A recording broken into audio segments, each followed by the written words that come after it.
السلام عليكم. اليوم راح اعطيكم افضل تطبيقات للمونتاج بالجوال. فهاد التطبيقات انا جربتها عشرات التطبيقات وراح اعطيكم الان احسن تطبيقات للجوال. فنصفها لثلاث خطوات. الاول افضل تطبيقات للمونتاج، والثاني افضل تطبيقات للتصميم، والثالث افضل تطبيقات للملحقات. فالان راح اعطيكم اقوى تطبيقات للمونتاج وراح تشاهد الفيديو. فشاهد الفيديو الاخير لكي تشوف افضل تطبيقات للمونتاج. والان راح اعطيك افضل تطبيقات وانصحك استخدامها، واللي هي الاسهل والامتع والاحسن بتطبيقات الموبايل للمونتاج.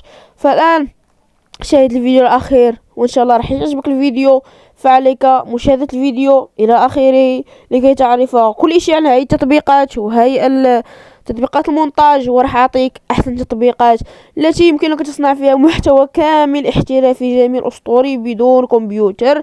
وننصحك بهذه التطبيقات بشكل كتير كتير كتير. فيلا خليكم مع الفيديو. فالآن راح أعطيكم أفضل تطبيقات للمونتاج. ففي المركز الأول هو تطبيق كاب كات يتمتع بكثير من المتميزات والأشياء الأسطورية، فالكل يعرف تطبيق كاب كات، فليس علي أنا أحكي عليه كتير لأنه تطبيق جميل. لكن في آخر المواد أصبح ثقيل جدا وفيه مشاكل كتير كتير، خصوصا في النسخة يعني النسخة المدفوعة.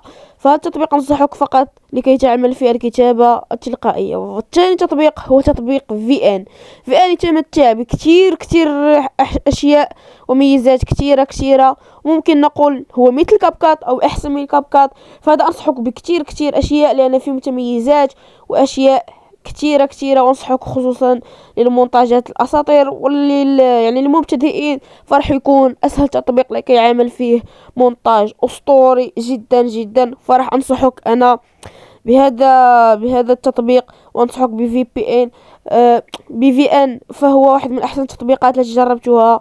فهو يتمتع بكثير من المميزات وكثير من الاشياء التي راح تجعلك تعمل كثير من المواصفات وكثير من التغييرات على الفيديو تبعك.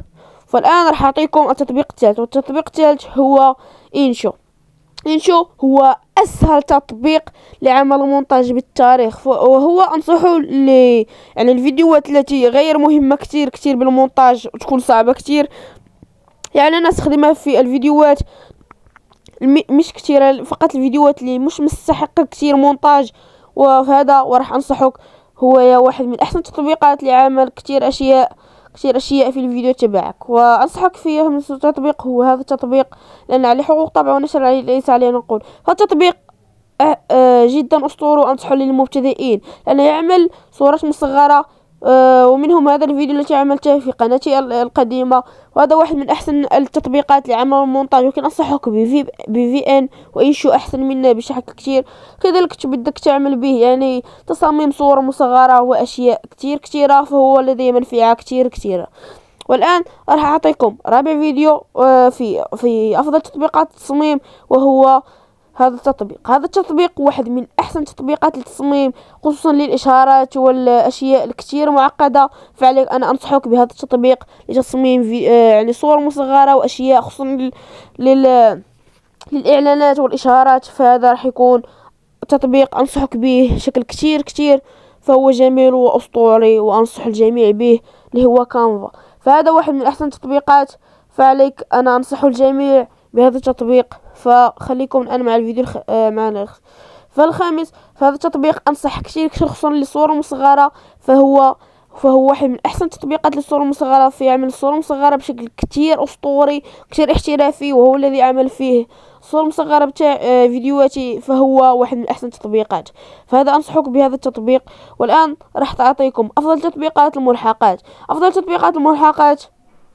راح اعطيكم الان لانهم متميزين وجربتهم بنفسي، فهم واحد من افضل التطبيقات. هذا التطبيق يعمل كتير من الاشياء الجديده المتميزه التي عليك ان تحملها وتستخدمها بالفيديوهات تبعك.